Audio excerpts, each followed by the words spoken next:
Hi guys, you know I've been posting videos on changing my car despite it having 5 years left. But I was wondering, hey, is this a want or a need? After all, the Forester that I am driving is still a reliable car and has been serving my family very well. But there has been this one thing that has been bugging me. These darn seats. If you can see, over the years, it has fallen apart and my kids have this very bad habit of pulling out all the fluff. So you must be wondering, okay, why am I sharing this to you? It's because I did some research online and to fix one seat in Singapore will cost me $700. However, to fix 5 seats in JB will cost me 1,700 ringgit. And hence I thought, okay, since I'm going to JB, why not just plan a short trip there? So in today's video, I'll be sharing my 3 days, 2 nights itinerary in JB for anyone who wants an affordable getaway and yet not break the bank. So we left for JB on a Friday after picking the kids up from school, but due to an accident over at PIE and a massive jam at the first link, we only reached JB around 5 PM. Therefore, we could not really explore much. And since it was like 5 PM, I was thinking, I might as well go get dinner before the crowd starts coming. So we went to Tik Sing for dinner and ordered their signature dishes. The bill was around 150 ringgit, which was really reasonable, and the food was so good that my kids, despite being very picky eaters, were all having second helpings. I would definitely recommend you guys to check out Tik Sing for their Malaysian food. Dishes that I would recommend are their salt baked chicken, sambal petai, and their double boiled soup. After that, we went to Mid Valley for some retail therapy. What I like about Mid Valley is that it's very clean, it feels like a mall from Orchard Road, and yet food is reasonably priced. However, I'm quite shocked that the supermarket is not that cheap though.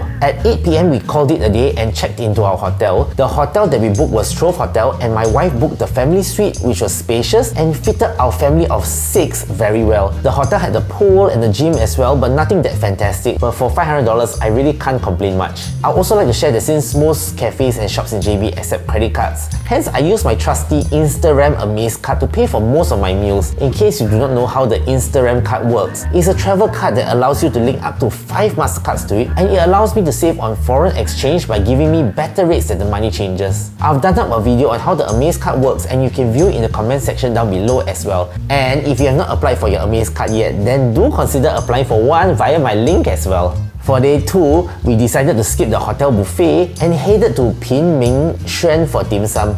Sorry for butchering the name, my Chinese is quite cui one.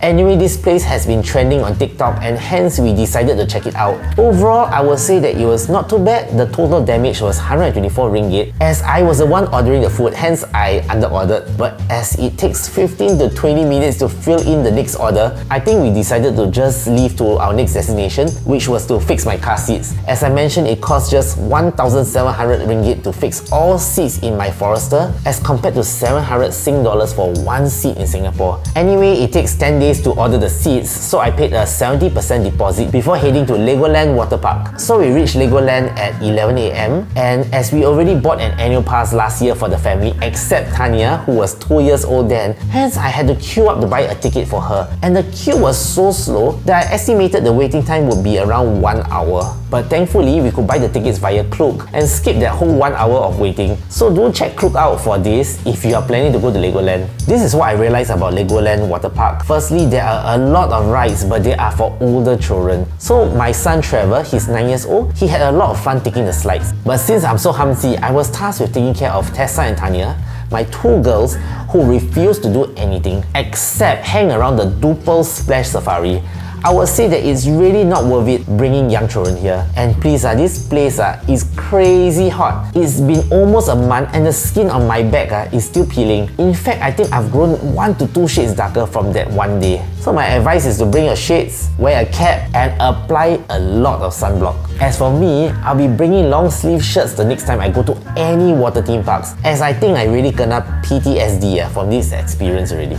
So we stayed at Legoland Water Park until around 1 PM before heading off for lunch at Nimis, which is a cafe that serves very nice pastries. The food here was surprisingly good. We ordered pasta, nasi lemak, which I thought was the star, shashuka, which was decent, fish and chips which was very well battered, and since this place looked like it's famous for pastries, I decided to order a croissant with matcha and red beans filling. Honestly, it was not too bad. I wanted to try more desserts, but the portions were so big and I could see that everyone was already full. So we finished around 3:50 PM and headed to Mid Valley again, as I could tell that my mother still needed to shop. This time round, I brought my son Trevor to the arcade where we bought 50 ringgit worth of tokens, and that lasted him for around 1.5 hours. And the girls went to do their pedicure. We left Mid Valley around 7 PM and ordered Korean fried chicken for the children, and when they went to sleep, we went to Da Tou Lala for supper. Or so we thought. You see, this is the waiting time for Da Tou Lala. Yeah, I will say minimum 1 hour of waiting time, and by then we were already starving. So hey, in the next door there was another restaurant, Lala Pro Max, selling the exact same Lala hot pot lah.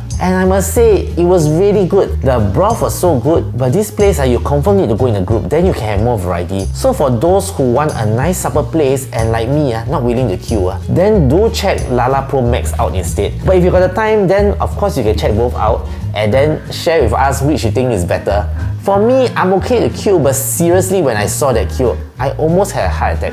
I think mentally I was just not prepared. So for day 3, being the last day, we decided to try out the hotel breakfast, and as I expected, it was really not worth the calories. So we went to a cafe known as the Founders over at Mount Austin. I would say not too bad. Here is a snapshot of their menu. We tried the Aussie beef bagel, the OG quesadilla, the croissant waffle with blackcurrant ice cream, as well as fries and a cinnamon roll. Overall, I would say that the bagel was our most favorite. I like the quesadilla, but too bad I was the only one. The croissant was just normal, but the cinnamon roll, that one was good. Honestly, the food was definitely not the best I had for this trip, but the ambience here was very good. It's very chill, it has this very bohemian feel. I would say that it's a very good place to chill, have coffee with your friends or family members. After breakfast, we thought of finding the famous Siap Ju Bakery to buy back their popular banana cake, but it was closed lah, so sad. So we just explored the area. Actually, this place gives me a very Haji Lane vibe, as there are really a lot of nice shops to explore. I found a nice shop called Just Plants, and I bought this money plant, and it's now sitting proudly on my TV console for 90 ringgit. Anyway, we ended our trip by going to Kam Long Atai Curry Fish Head over at Wong Ah Fuk to tapao curry fish head for my grandmother back in Singapore. This is my all-time favorite curry fish head, and I really loved it. It's 31 ringgit for a small fish head, 44 ringgit for medium, and 60 ringgit for large. So if you are near Wong Ah Fuk, I definitely would encourage you to try out this stall. Anyway, there you have it guys, my 3 days JB itinerary. Do give this video a like if it was beneficial to you. Besides personal finance, I will also be posting videos on my trips overseas, as I feel that most videos on YouTube, they do not cater for families with kids. And if you would like to know more on the travel card that I used throughout my trip, then do check this video over here where I share my thoughts on the Instagram Amaze card. See you!